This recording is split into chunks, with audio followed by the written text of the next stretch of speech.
સારંગપુર ધામમાં ગણપતિ મહોત્સવ નિમિત્તે ગણેશ ચતુર્થીના પવિત્ર દિવસે શ્રી કષ્ટભંજન દેવ હનુમાનજીને અષ્ટવિનાયક દેવની થીમનો શણગાર કરવામાં આવ્યો। સારંગપુર ધામ સ્થિત સુપ્રસિદ્ધ કષ્ટભંજન દેવ હનુમાનજી મંદિર ખાતે ગણપતિ મહોત્સવની ભવ્ય ઉજવણી કરવામાં આવી। પૂજ્ય શાસ્ત્રી સ્વામી હરિપ્રકાશદાસજીની પ્રેરણા અને કોઠારી વિવેક સાગરદાસજી સ્વામીના માર્ગદર્શન હેઠળ આ કાર્યક્રમનું આયોજન થયું હતું। આ પ્રસંગે 27/8/2025 બુધવારના રોજ શ્રી કષ્ટભંજન દેવ હનુમાનજી દાદાને ગણેશજીના થીમવાળા વિશેષ વાઘા પહેરાવવામાં આવ્યા છે અને અષ્ટવિનાયક દેવની થીમનો શણગાર કરાયો છે।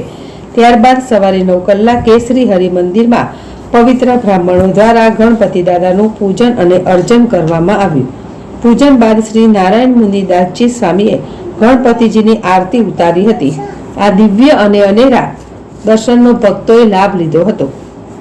આજે કષ્ટભંજન દેવ હનુમાનજીને કરાયેલા શણગાર વિશે પૂજારી સ્વામીએ જણાવ્યું કે આજે ગણેશ ચતુર્થીના પવિત્ર દિવસે શ્રી કષ્ટભંજન દેવ હનુમાનજીને અષ્ટવિનાયક દેવની થીમનો શણગાર કરાયો છે।